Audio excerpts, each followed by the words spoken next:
No. Hi, Jeff. Hi, Alexander. Good to see you. Hello. Hi, Angus. Hi, Have Jeff. you had a good Christmas and a good New Year? Yeah, sure. Yeah, way too much traveling, but glad to be home. Yeah. So we're back in the saddle here again, looking at what'll be chapters 8, 9, and 10. And if a word salad comes out of my mouth, it's because we've been trying to sort out sort of like technical issues here. So my mind is a little bit muddled, but hopefully settling into a little bit of Steiner, I'll start to feel it at home a bit. So I'm going to do a very brief recap of where we were last time and how it sets the stage for where we're the 3 chapters 8, 9, and 10. It's like in the subsection thinking that we're going to be talking about today. It's like unpacking a little bit its importance, and obviously we'll be linking it to the philosophy of freedom as well. So the last session, the whole 4 chapters actually that we looked at were really looking at honing in on this idea of what pure experience is. And here's a random thought. I told you word salad was on its way. Here's a random thought. One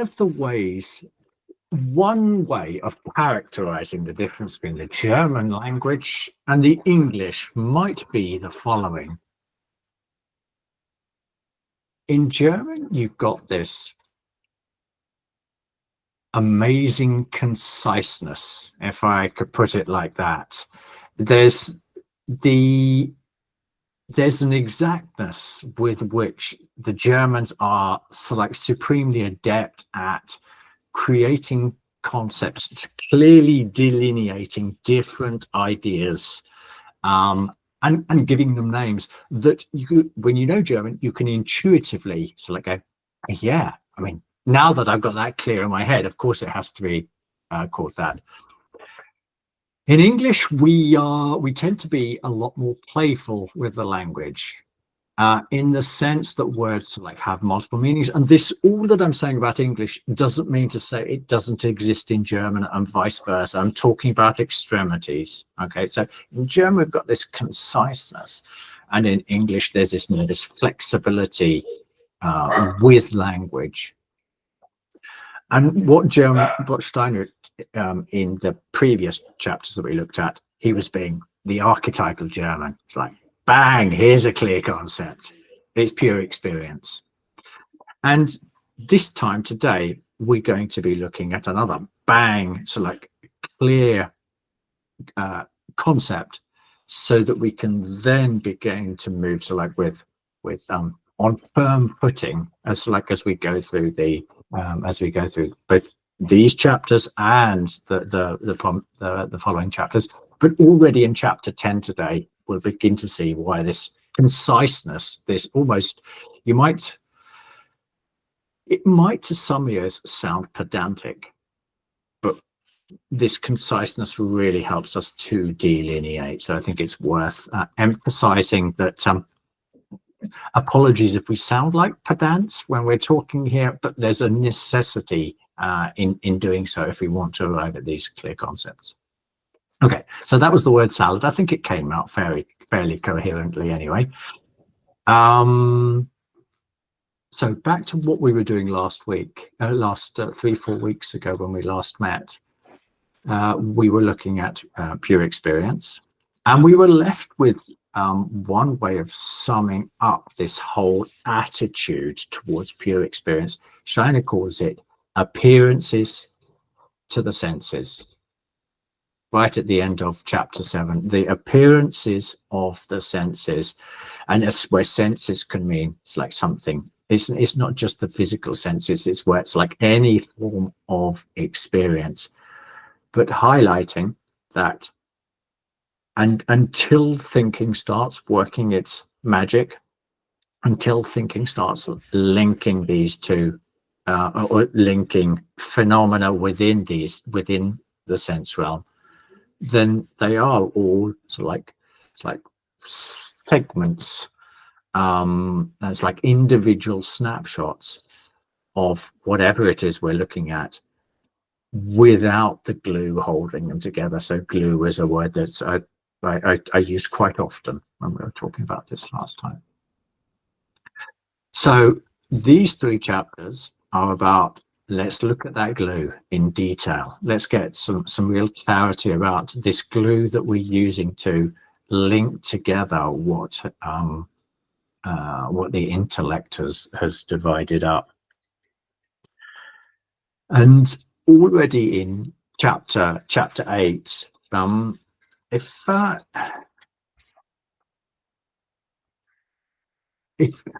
you take notes the way that Angus does, the way that I do, then one of the things that jumps off the page for you whilst you're reading it several times is the amount of times he uses this idea, the relationless aggregate, i.e. that which appears before, the inherent lawfulness that is lacking in this these appearances to the senses, and also differentiating between experience, which we examined in the last episode, and then what thinking experience adds to pure experience. And this, we are really honing in on the fact that it is thinking that is revealing the lawfulness of any phenomena that's going on. If apples are falling off trees, it's not, we are not inventing concepts sort of like out of our subjectivity because that's what we feel like doing. Instead, what is happening, we have this concept of gravity, which we've worked out within ourselves, and then we are finding it reflected in the outside world. And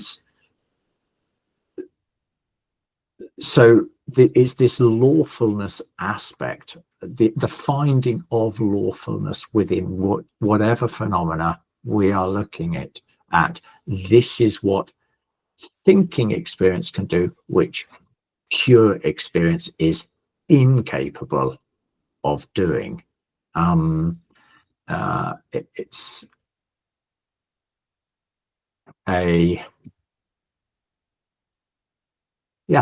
it's the relationless aggregate until thinking starts working its magic there.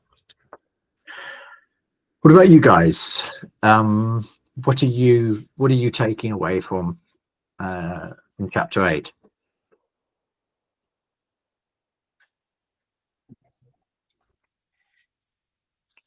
Well, first of all, that was helpful because it really brings us to this point at which thinking, so we're transitioning from these well-described, say, involuntary cognitional realities that we have. And then he moves into this, in this chapter, he brings thought in, or thinking in, as part of that pure experience. So there's the fourth element here, and it's the given that's not given. It's we've talked about it in our riddles of philosophy and philosophy of freedom, and within the context of Steiner's other epistemological work. But what he does here is really warms my heart. So I think this will help us in the next 2 chapters avoid that pedantic seeming abstraction, or surgical-like precision. And we touched upon the difference between cognition and thinking last time, and the importance of making that distinction. And you helped us with the German there, that it is actually a distinction that Steiner makes in the work, but it doesn't come out in the translation. And the translators almost always use them interchangeably. But what he does here is different than in philosophy of freedom or riddles of philosophy or anywhere else that I've seen. And it's a very contemporary move, right? So I mentioned last time I couldn't remember the name of the book, but it's called The Blind Spot. Mhm. And it's written by Evan Thompson, who is, interestingly enough, William Irwin Thompson's son, who's, I think he's a cognitive scientist slash philosopher. But our friend Matt has talked with him, has had some relationship with him, and that's that book was written with physicists, I believe, two other physicists, and in The Blind Spot, he describes they're describing how science has occluded experience as part of its framework. And here Steiner establishes very clearly that it's not science if you eliminate experience, which reveals the prejudice of science as we know it in our time, which is that that experience has to be, you have to do a workaround on that, because the presumption is that everything that we do subjectively is merely personal and isolated to us. And what's really impressive about this chapter is that he's very patient, and that he does not make a claim, because claims themselves, whether they would agree with us or they would agree with a materialistic scientist, occlude the experience that it takes to get to the reality, which is a personal experience. So the nature of personality starts to come into play here in this chapter. He doesn't mention it, but it's in the room, because it is I that am having the experience. It's I that am involved in generating the thinking.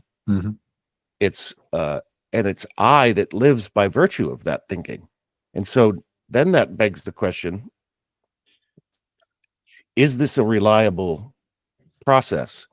It's a becoming, similar to the way in which I view nature, the nature around me, the life worlds. They are, the one thing we have in common is that they're always becoming, right? There's evolutionary and developmental realities right there. And that is also happening for me. The question is this then just a parallel experience, right? That we're on parallel tracks. And I can only have these experiences because I have a personality that thinks, but is my personality locked into my mere personal experience? And he doesn't say here, we don't get to it here. And it's the doorstep that this chapter leaves us at, the threshold that this chapter leaves us at. But also, I would say that in Steiner's work, generally speaking, that's never made explicit. You have to discover it yourself. You have to discover that. Say, for example, I can tell you that it's not a mere parallel, the way in which I am becoming as a human being, as a personality, as a thinking, generative, creative human being. It is not a parallel that my children are also becoming. So I can say with great certainty that the same generative processes and principles are at work in my most intimate friendships and relationships, and in the processes unself-reflectively working in my developing children. So we can say that. And so the last thing I'll say is, going back to this blind spot notion, is that Thompson, the one thing Thompson doesn't get at, because he doesn't start from thinking as the primary generative principle that is the given, not given, that is the experience, that is an experience that deepens our relationship with our other experiences. The blind spot that he has himself and does not take that next step is that, and Steiner points out here remarkably, that thinking itself is a pure experience, and it's experience that we are participatory in generating, right? And so what that says about us as personalities, and whether we can actually come to know that which is generative in nature? Is it the self-same process? That's the question that arises for me. And the answer that I would get from most of our contemporaries is, sure, thinking is emergent, an emergent property in evolution through the natural selection process, and that they wouldn't want to say it was an epiphenomena, but that's exactly what they're saying, and that because it involves a personality, then you're locked in your own personal experience, and that cannot say anything about the world other than your own psychology, perhaps, or perhaps psychology of what it is to be a human being, but it can't tell you why a plant grows.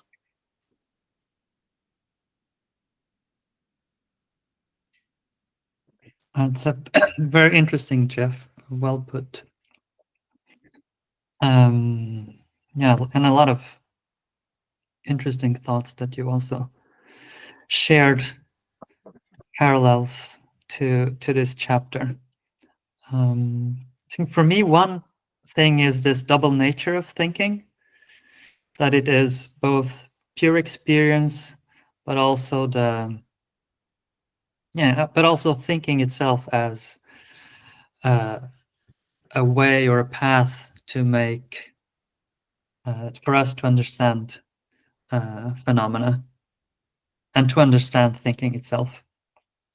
And that's very powerful because, and I don't know if that's the blind spot that you were speaking about, Jeff, but I think it's very powerful when we can start to reflect on thinking itself, and look, I see it in myself, look at how we are creating our perspective of the world through thinking, but it might be still a narrow perspective.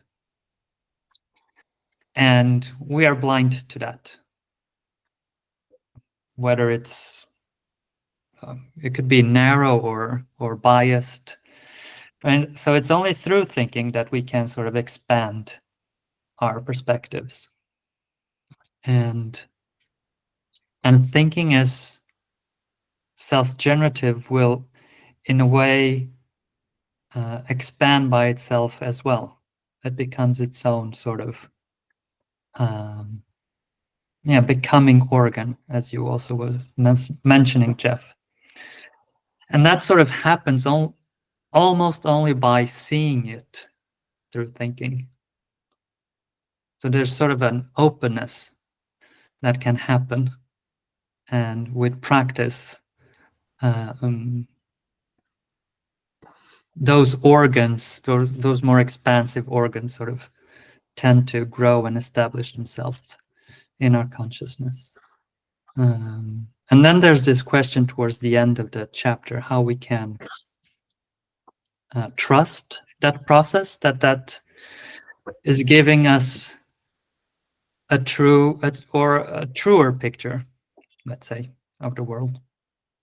And I think that we're still in an awakening process. We're not sort of arriving at truth with a big T, a capital T, but how can we have confidence that we're getting closer to truth and align our actions with that truth? So I think it's very interesting way in which he sort of develops his arguments here. Not so easy for me at times to follow, but I think I got a lot of it. And one thing that I was missing here, and maybe I think you will probably be able to do this better, is give sort of the background against his making his arguments.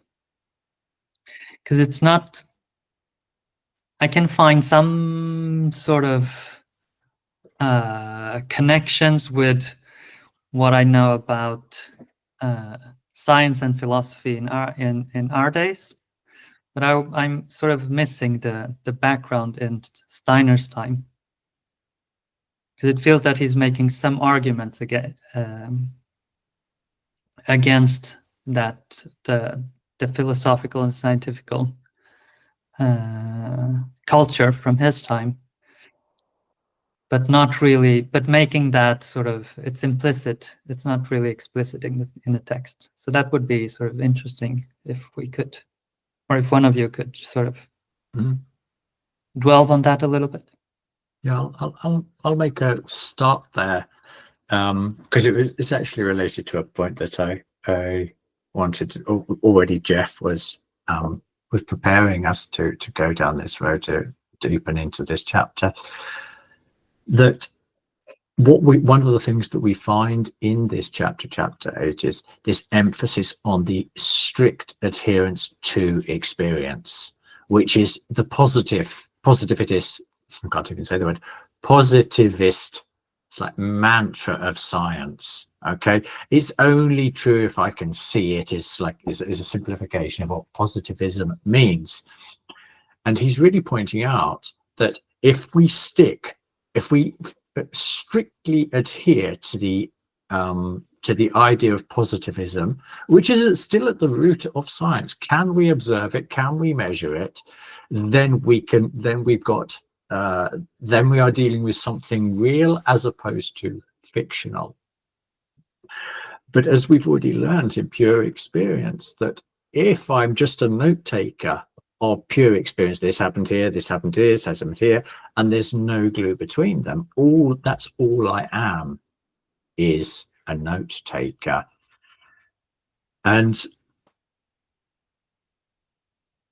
so interestingly, he adds that, so we've got this experience, but the title of the chapter even gives it away, doesn't it? What he's really aiming for, a higher experience within experience. So we've got all of this beautiful positivism going on, sticking strictly to the scientific method to the T, far stricter than any scientist does. And then says, if we look in all of the realms of the experience, most of it, we're only getting a surface impression of what is going on. No lawfulness is revealed. Yet, within the realm of experience, we've got this capacity thinking, which goes beyond that. It reveals its own nature. It reveals its own lawfulness. But also when it's applied to the rest of experience, it also starts to shed light on that realm as well. And even the metaphor of light is a very powerful way of understanding what he's getting at here. From my perspective, if you go out, if you go outside when it's dark, then all the colors that you normally see within when the sun is up, they're not there anymore. Not there for your sight. That doesn't mean they're not there. It's just so like the light of the sun isn't allowing you to see the colors that are really there. If it is when we shine the light of thinking on phenomena that they're full, it's like the inner lawfulness that we were talking about at the top here, at the top of the chapter, that begins to reveal itself. And when you begin to work with that image, how identical in many aspects thinking and light are, you begin to feel comfortable in using the idea that thinking is an organ of perception. With my thinking, I see aspects of the world that would otherwise be hidden to me. Yeah, so thanks for inviting us to develop that. Would you like to? I'm sure, Jed, you were nodding away there. Would you like to? Would you like to like come in on the positivists or something else? No, I really help you. That really helped me with the framing it as the positivists. So in other places, he talks very specifically about the positivists, and I just love this chapter. He does something in it that he just doesn't do anywhere else, and it's because he uses the term experience that we can all so relate to, right? It's not abstract for us. So to answer that question, Alexander, from my point of view as well, is one thing he's doing is he's foreseeing where a positivist science that excludes thinking as part of its perceptual field of study, excludes thinking as part of its exploratory processual aspect.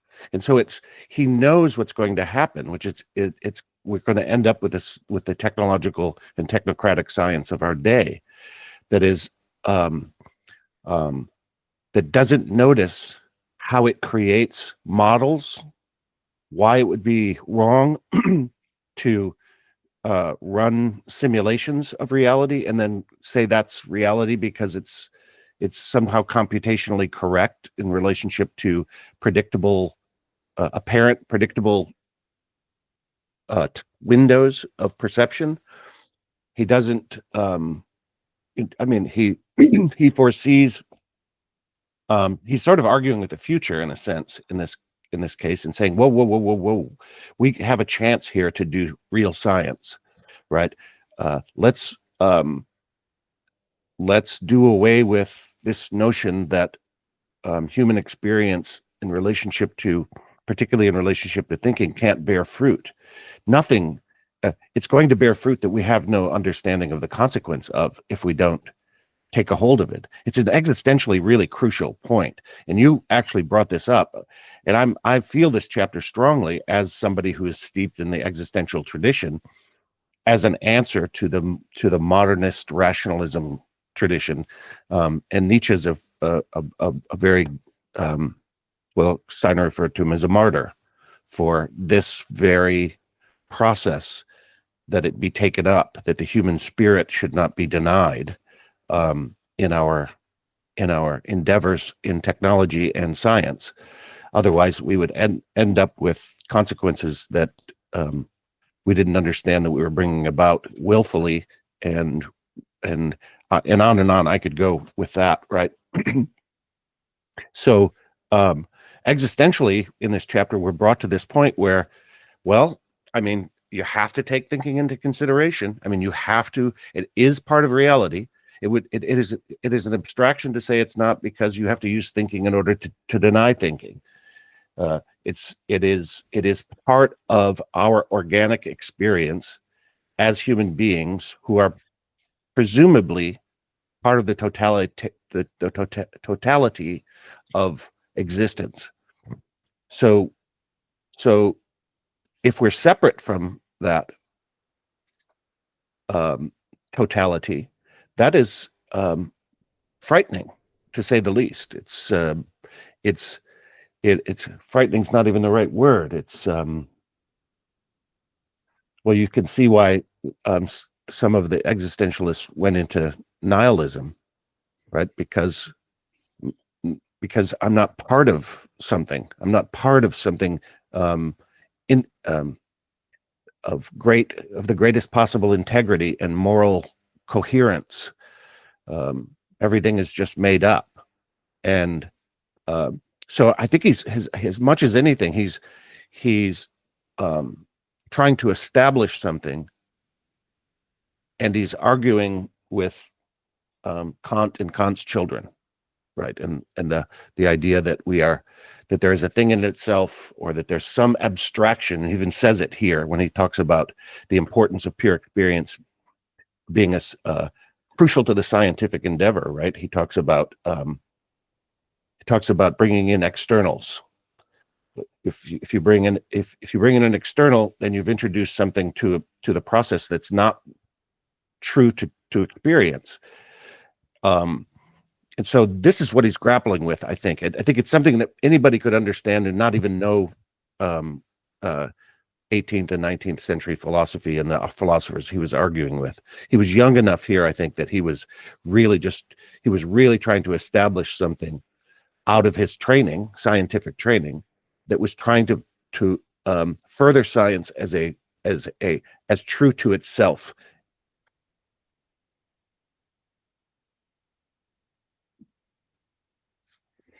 Yeah, I think I understand, or I understand what you're saying, and the positivist perspective also helps here. He speaks, I mean, in the first chapter, he speaks about the principle of experience as a term he uses. And he says that, well, he says that it is usually misunderstood. So if I interpret it correctly, what he's saying is that the principle of experience is usually used in the way the positivists use it, so that we tend to we tend to take our thinking as a given and finished product, so to speak, and apply it on the outer world in order to sort of understand it. But what he says is that we need to turn the principle, or we need to go with the principle of experience to its fullest and apply it to thinking as well. And later he will say that the science that Goethe was trying to establish is such a science, is a science that takes that principle fully and tries to clarify thinking within as an aspect of experience, and thinks upon thinking in order to unravel it, and then use it to reveal the hidden nature of the world. That's at least how I understood this passage regarding the principle of experience.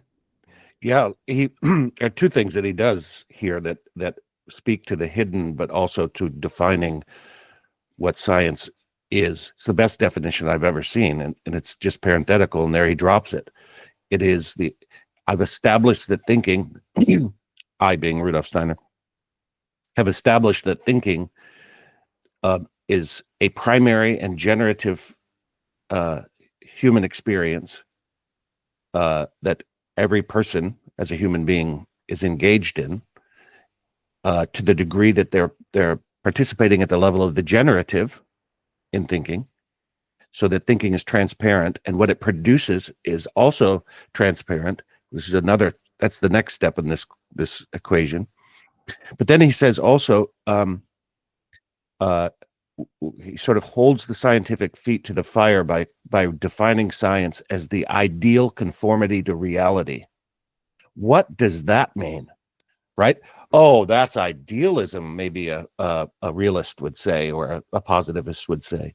And the answer to that is, you can't have science without ideation, without ideal. And so what do you say? The climax of the conceptual life is the ideal. And when the ideal and the real conform to each other, then you have reality. So what does that mean? I mean, that's a load of gold there, because the ideal is a process. It's produced through thinking, and thinking is real as an experience for us, we can say. And if we're going to do science, it may not produce anything other than a bunch of personal mental pictures.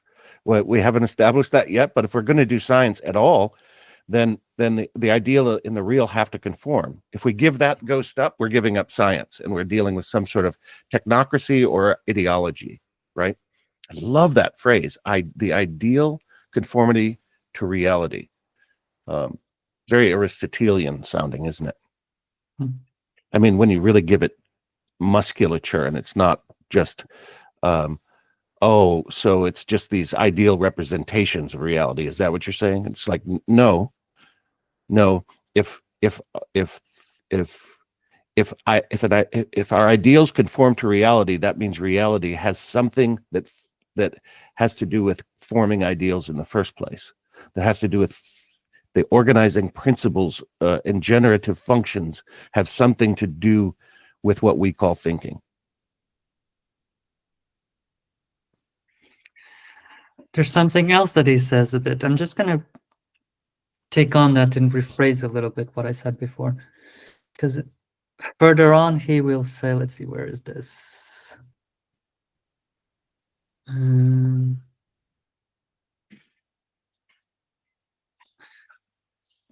He will say something like, he's speaking about the essential difference between outer manifestation of sense, reality, and thinking. And he says that in the first case, and the case of sense perceptible reality, we are definitely conscious of confronting a finished thing. And I think that's sort of is this what we call maybe naive realism? So we look out into the world and we see objects, and we sort of just can't see that there's sort of a hidden nature, a lawfulness, or some other dimension to objects. They're sort of there, separate from each other, material things. And our way of thinking is adapted to this. So it's not that thinking is not finished.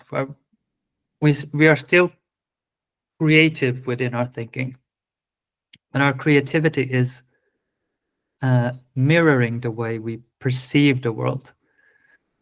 So we use our thinking we use concepts as building blocks, as separate entities, and sort of create associations and maybe create new ideas, but they're still perceiving the world in the same way, as a physical, material, mechanical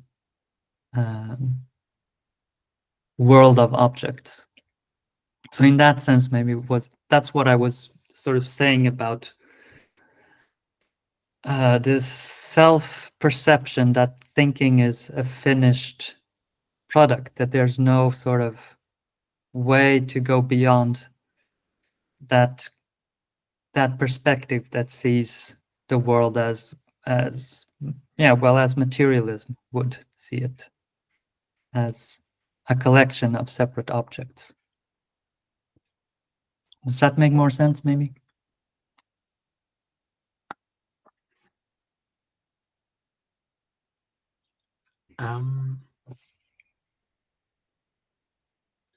Perhaps we'll come back to the description there. I know later there's a really important chapter which we'll talk about next time, which is to do with the intellect and reason. But we can preempt that a little bit by what you were describing there, Alexander, is the tendency to divide up the world with the intellect, this faculty that allows us to identify like individual concepts, names for everything, which is a hugely important aspect of science. If we haven't got clarity about those concepts, how are we going to have any clarity about the world?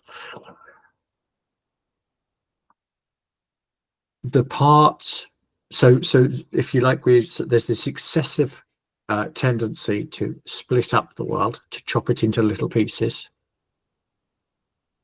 But where's the faculty that actually reunites those pieces? Where's the faculty that glues them back together so that they become a whole? So we've divided up, and in what Jeff was commenting on here about Steiner talking about things that he doesn't talk about in the philosophy of freedom, I think that for me, I would rephrase it slightly differently. what he spends a chapter developing here is a paragraph or two in the Philosophy of Freedom. And once you've read this stuff and you've like absorbed it, you go, oh yeah, this is what he was talking about. This is what he was talking about in chapter 3 or whatever. But you can't know that. And unless you're sort of like schooled in philosophy, you can't even know like the richness that is behind that thinking there, which is all part of creating a clear idea of what thinking is. So like this exceptional state, thinking about thinking, it could also be described as looking at thinking, making thinking an observable phenomena within ourselves so that we can start to understand, so like its inner lawfulness. And he'll be moving us to there, so like later on in this book, but he's already like moving us in that direction. Chapter 10 is even more explicit. Let's move on to chapter 9, because so he opens with this question. Okay, so we talked about how thinking is the organ which reveals the lawfulness of the world. Angus's edition, just like sunlight reveals the color that's existent in the world. No difference there. And if we're going to see this lawfulness, if we have a healthy eye and the sun is out, then we don't have to strain ourselves. We don't have to become active. It's like within ourselves to see something. It's a passive process. These things are these objects are all out there. The sun's shining down on it, and the colors are like they work themselves into my soul experience. Thinking's not like that. Thinking is, I have to create the light, and then when I shine that light, or when I direct that light out into the world, it's like when I'm looking at things, I see the lawfulness that is already conceptually clear in me, also living out in the world. So he says, so thinking is the law revealer, okay, in the sense that the eye is the light revealer. But he says, but we've got a problem here. Haven't we smuggled in subjectivity through the back door?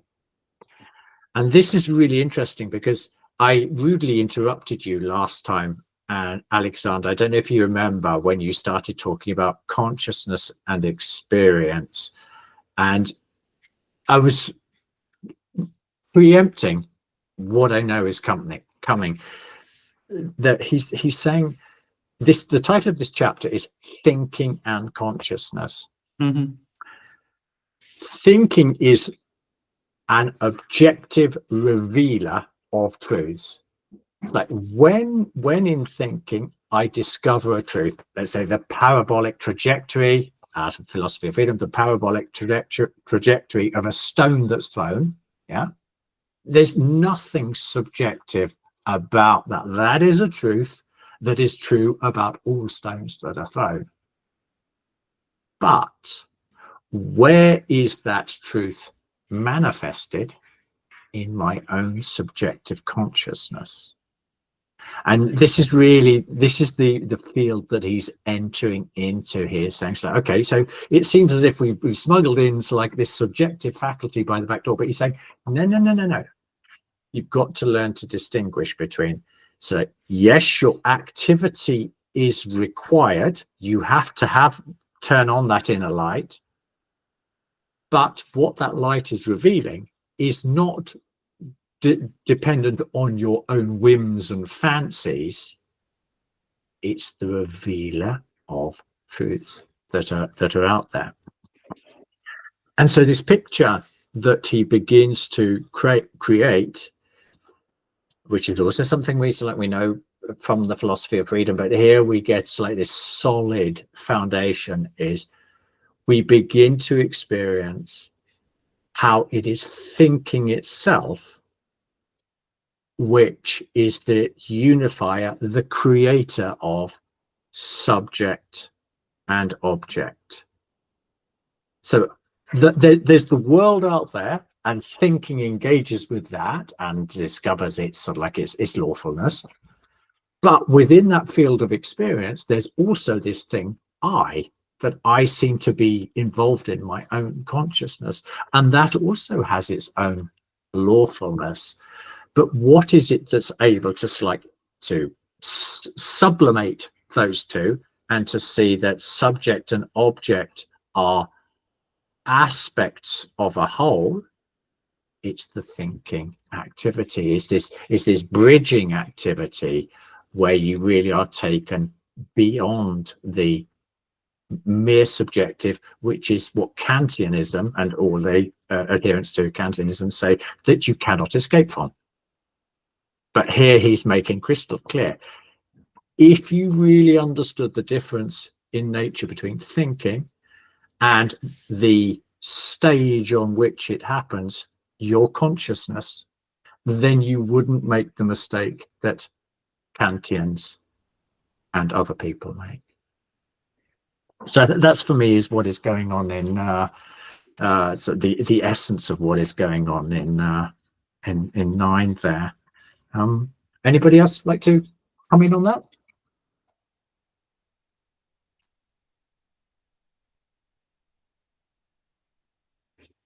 Well, he had two phrases here that I sort of highlighted, which I think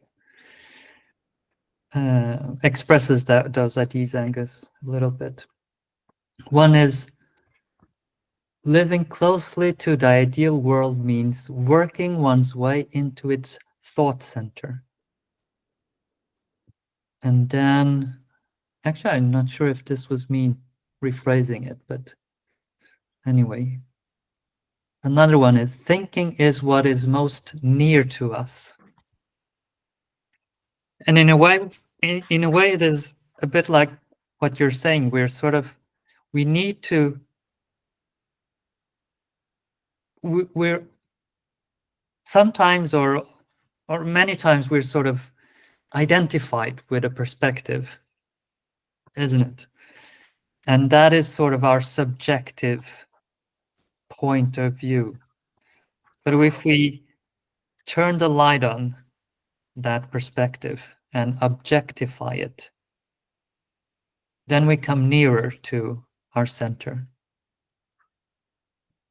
And we will have to do that again and again and again until maybe we arrive at an empty but all-encompassive, expansive center. Yeah, that's beautiful, Alexander. Jesus. So, but I also think that the subjective and objective need to be held in tension too.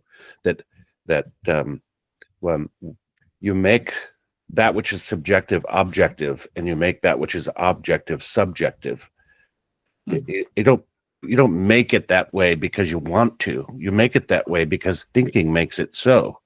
So thinking isn't the center. It's the thread that runs through the two experiences, in that it's the center of the universe, in a sense, you could say. It's a claim that I'm not really trying to make there, but I'm saying that the totality of our experience is riddled with thinking. We have no way around that.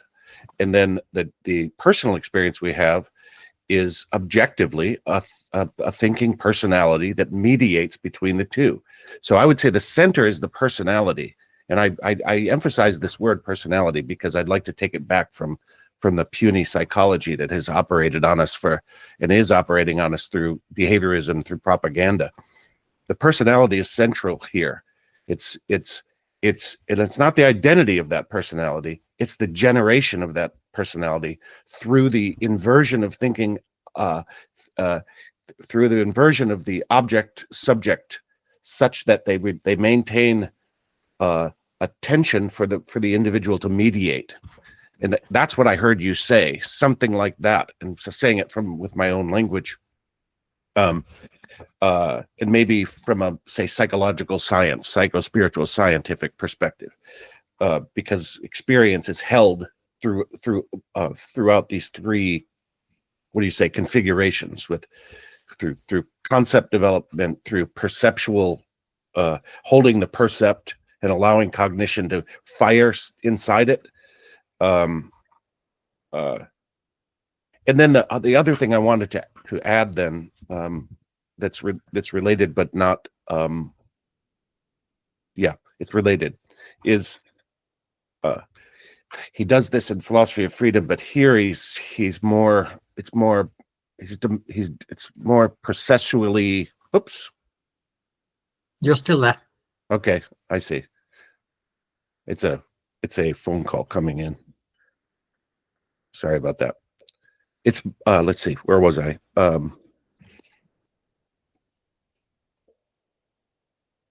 Philosophy of Freedom, processual. Yes. Yeah, he does this in Philosophy of Freedom, but it's more demonstrably processual here.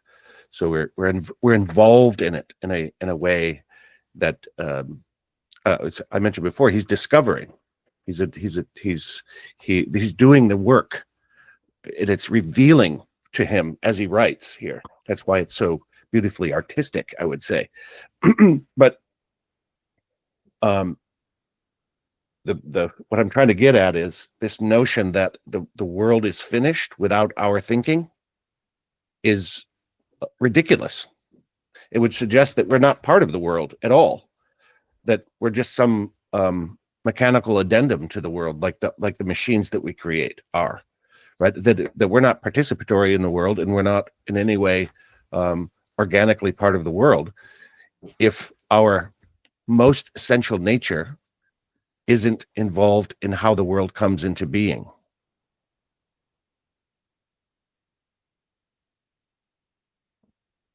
What does he say in Philosophy of Freedom? What right do we have to say that the world is finished without our understanding it, without our intimate relational conceptual understanding of it? And I would add, just as one of my harangues, I guess, is that we're going to do this anyway. So, we're turning the world, we're moving into a different epoch, which is referred to sometimes as the Anthropocene. Is because we are affecting the world in ways that we take no responsibility for. And what this allows for in these two chapters, if I may be so grandiose as to suggest, is that we become participatory in a world where we understand the consequences, because we're part of the generative function that's working through the world. And this brings me back then also to I think it was Alexander who mentioned confidence. Can we have confidence in these processes? Well, we don't know unless we do it, and you can't observe thinking without doing it. And if we occlude thinking as just a secondary factor in a subjective meat frame, then what we're going to have is we're going to be finishing the world in ways that we don't want to be finishing the world.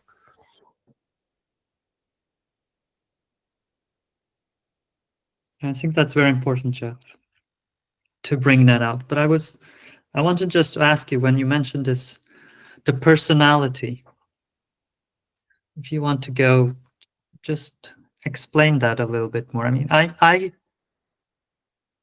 I think again about these 12 ways of seeing the world. I think it's the title of a book. I've been revisiting them. So 12 sort of philosophical perspectives that Steiner mentions are ways in which human consciousness can sort of perceive the world, and that they're sort of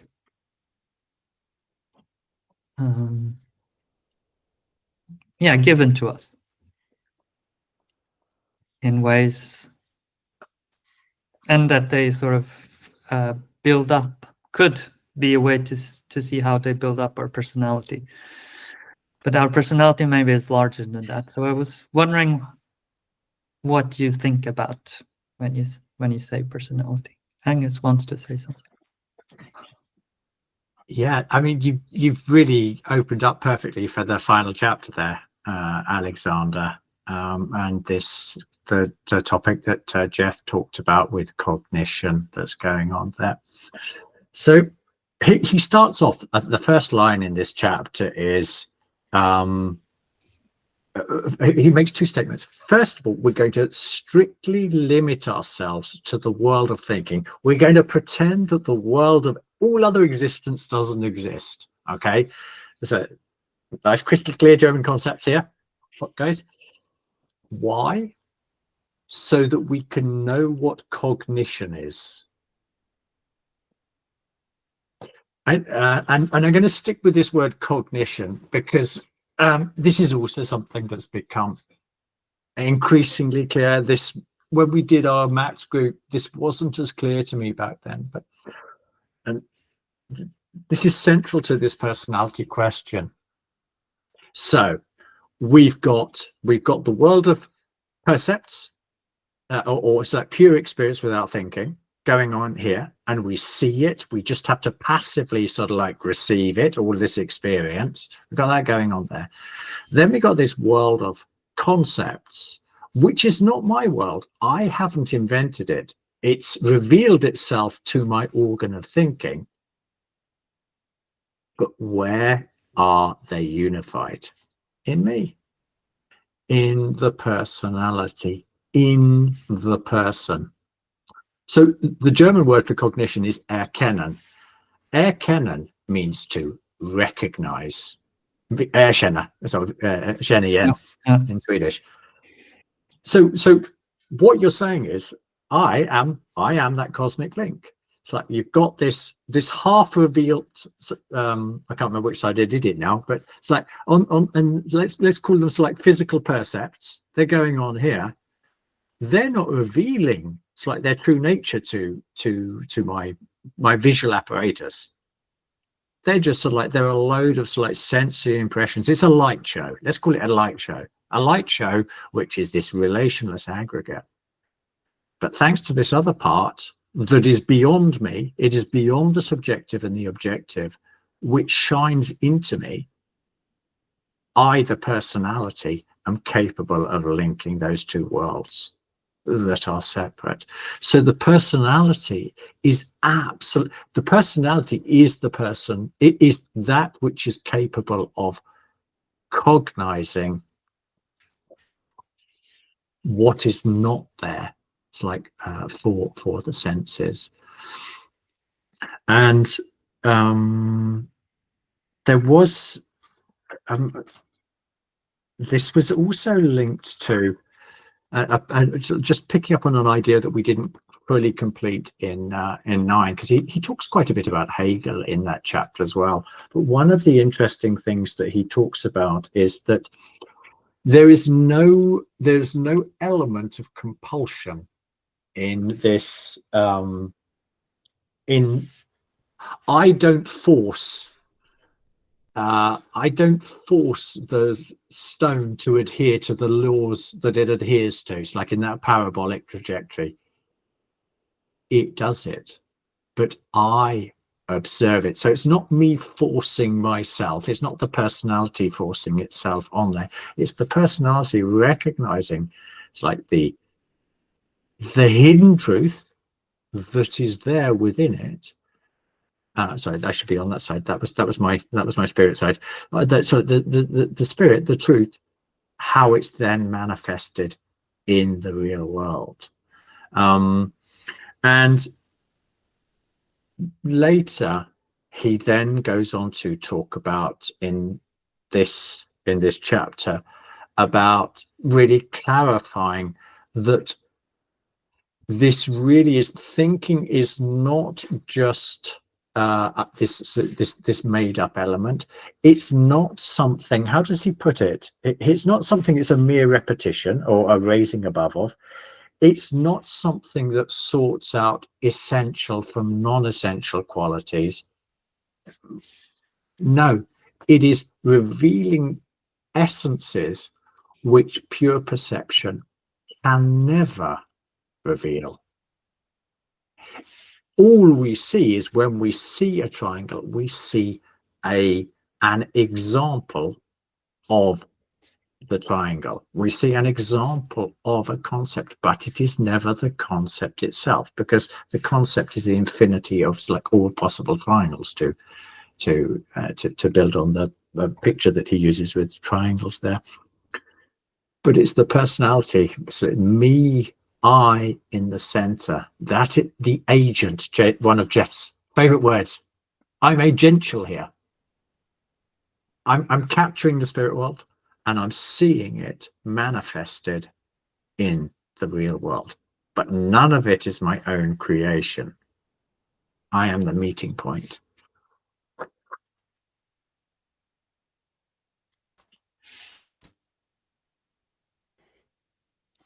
Do you want to say something, Jeff? Yeah, I do about personality in relationship to you're bringing it up. I thought that was a great double click on that, and that was beautiful, Angus. You could say then, if the concept is not the triangle, but it is the triangle is just a representation of a concept, but that the concept is the culmination of all concepts, say. Yeah, is that what you're saying? All examples, or of all iterations. And you could say that about personality as well, right? So if you have 12 perspectives, it doesn't mean there's 12 separate perspectives.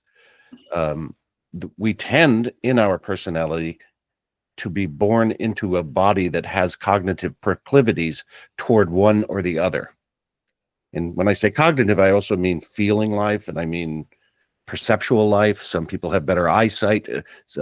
Some people are drawn to certain subject matters, and this is why this work is an epistemology for mystery wisdom, because it brings us to the threshold of what we've heretofore been incapable of describing as humanity. And if humanity is humanity, it is manifest as a soul, and a soul is a personality in a human being when it's stretched between that which is, what do you say? That which is represented as thinking, which is an example of the spiritual as a concept, and that which is manifest as appearance, which is physical as a concept. But those concepts aren't separate, but they only are united in a personality that is a part of this chain of being, I would say.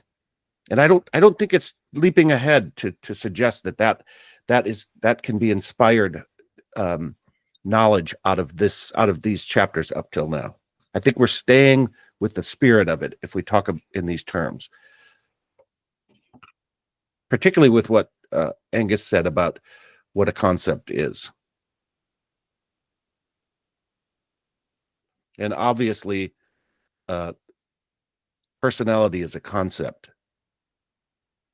But we're trained to think that concepts are merely subjective, and so our self is merely subjective. And so we get into this fragmented identitarian landscape, where identity is the thing people are desperately hanging their hat on, as opposed to what it is to be archetypally a human being.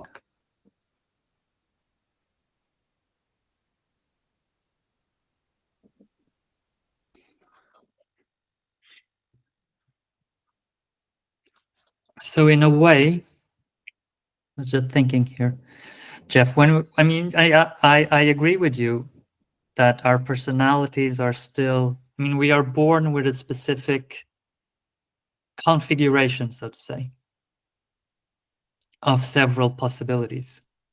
And I'm not gonna say that there are 12 possibilities, but there may be more. But for simplification purposes, we speak of these 12 worldviews that Steiner suggests. But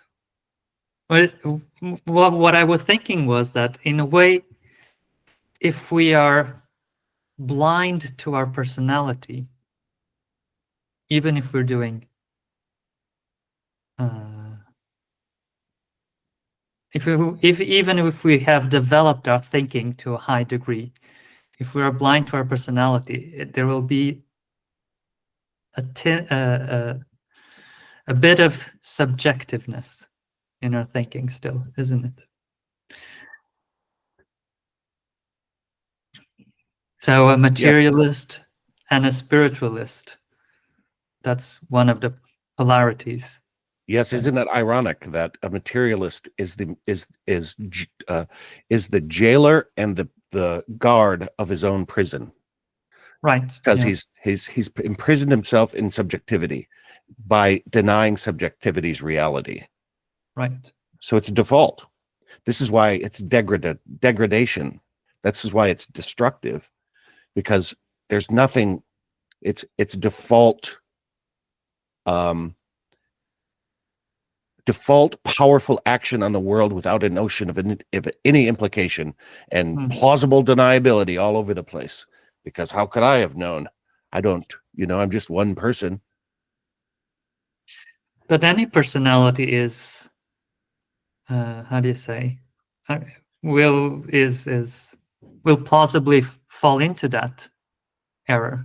I mean, it's not only the materialist.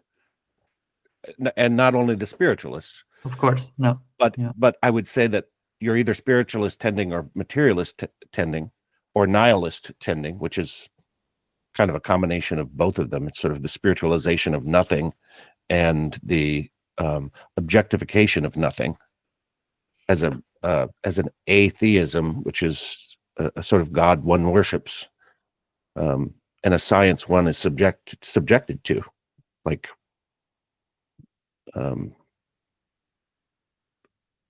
Subjected to.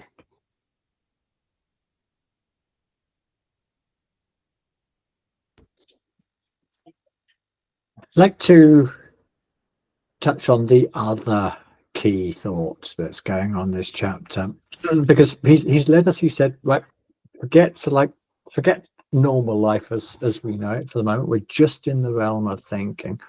What's another thing that we discover about thinking when we live uniquely in that realm? And he uses this picture of how when a new thought comes to us, or a new concept, how it has to harmonize with the whole. That if it can't find itself within the whole, it's within the whole, it's like the organism of within the organism of thinking, then there's a certain type of pain attached. And I find this is something that will also grow, so like as we look at the next chapters, but this necessity that the activity of thinking, that the organ of thinking has to be able to integrate everything to within itself. I find if we were looking for like pictures from history, we might sort of like begin to think about Pythagoras's harmony of the spheres. That so when we have a clear picture of how things really work, then contradictions are no longer contradictions. They are just manifestations that are inherent within, so like the living nature of the system. But this necessity, this need for wholeness, he says that this is also reflected in our, I'm talking to Jeff, you were bringing in sort of this feeling aspect here. It is that feeling of discomfort to something sort of like not making sense, or something being contradictory, or perhaps even it's like the feeling of not understanding something. That is our soul sort of like saying, I can't place you. I can't place you. I've got this world of thinking. I've got this conceptual, I've got so like all these concepts and ideas about like how the world works, more or less. vast areas where I have no idea what's going on.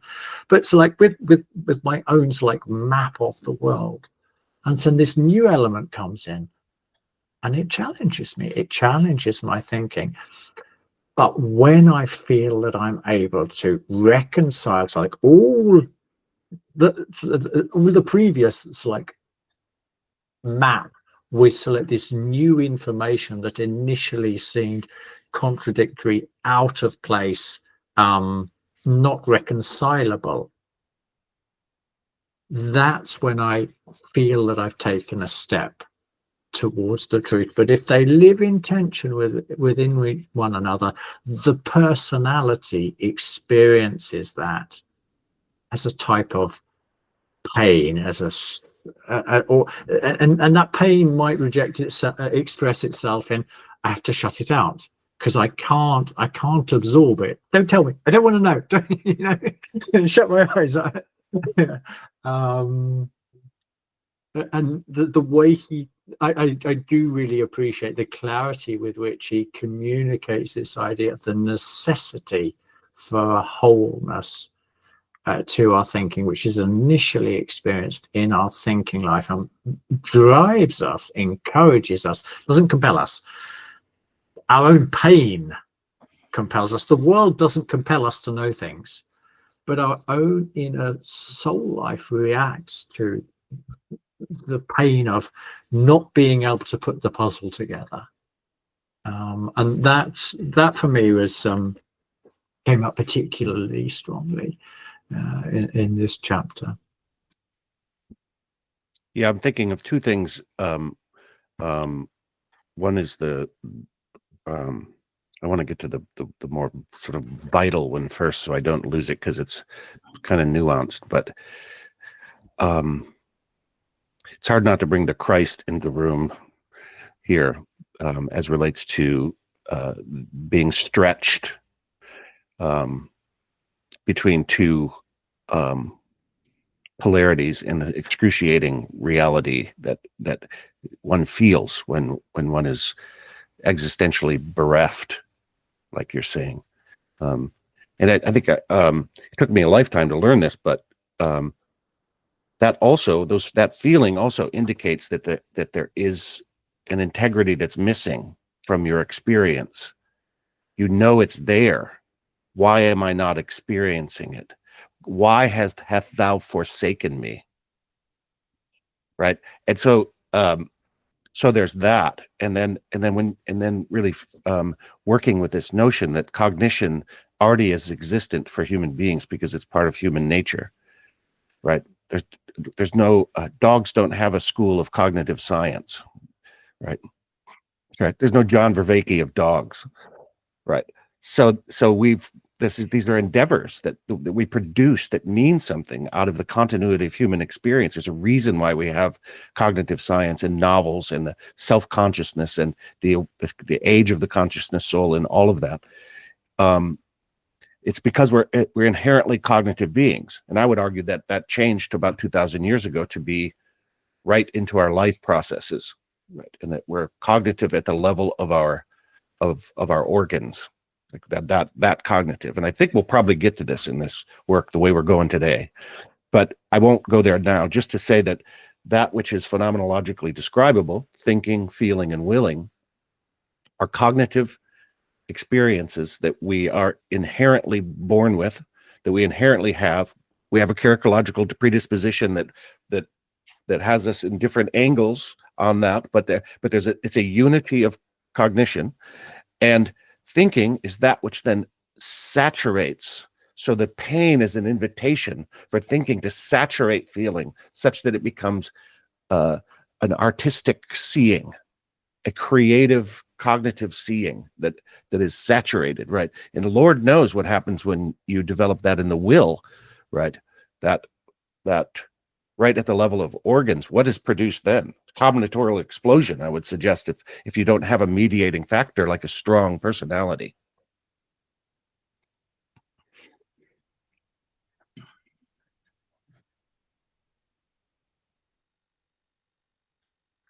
And one thing I was enjoying also here in this chapter, also going back to what you, Jeff, and Angus said about this this satisfaction in the soul or in the feeling life when we arrive at an insight that feels true. I think artists have that well developed.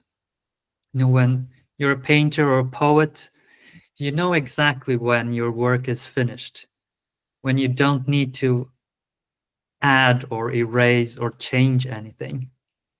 There's a feeling of it's finished, which I think for someone who's doing philosophy or science, it's the feeling that it's true. I mean, that's what it would correspond to. And that, I think, is what, when we're working with thinking in this manner, that is the feeling that we need to sort of become acquainted with and get to know in order to gain that confidence that we have arrived at a true insight, that we have sort of married percept and concept through our personality together, and that we can go out out into the world and act upon those insights.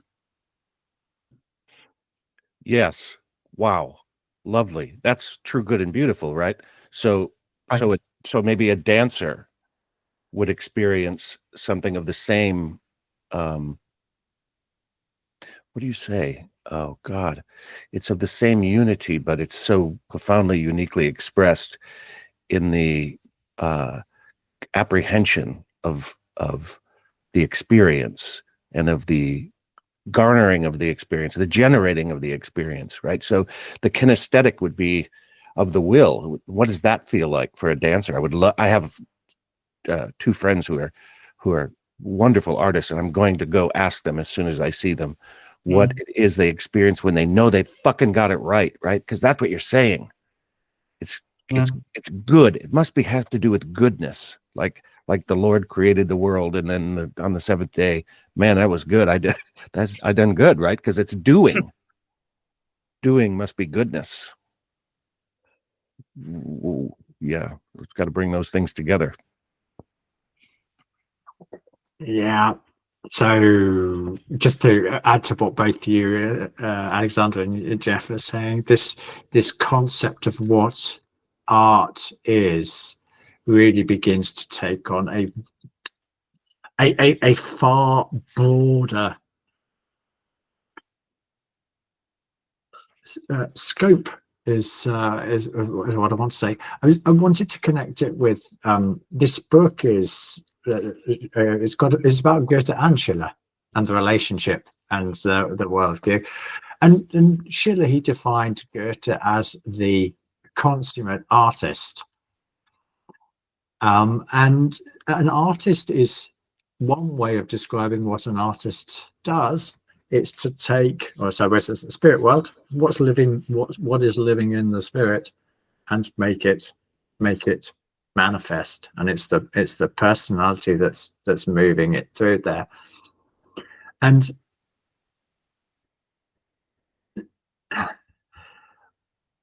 another idea that is very briefly mentioned in the Philosophy of Freedom, which deserves its own chapters, of what does he mean by a conceptual artist? What are we when we are conceptual artists? What are we doing? We are taking ideas about the world and letting them live within ourselves. We're using the method of science, the methodology of science and critical thinking when we evaluate them, when we let them live in us. But then they give, it's like in the case of Steiner, what do they produce? They produce eurythmy, they produce Waldorf education, they produce anthroposophical medicine, and so many other things that we've mentioned lots of times on this channel before. So the artist takes on a far broader term in which really every single human being every single personality is an artist. And being the artist, he or she like also is capable of feeling itself into the world and feeling that unity that is also there in the world. Goethe's dictum, something along the lines of, there is only one idea. And if we go splitting it up, yeah, that's our beer. That's our problem. Okay, but there is only one idea, and how do we live and work within that, and how do we choose to express it in our lives? How do we choose to manifest that? And it's as you're saying there, Jeff, it's thinking, feeling, and willing. Which is the ideal conforming to reality on all levels, all three ontological levels, one could say, if we're doing spiritual science.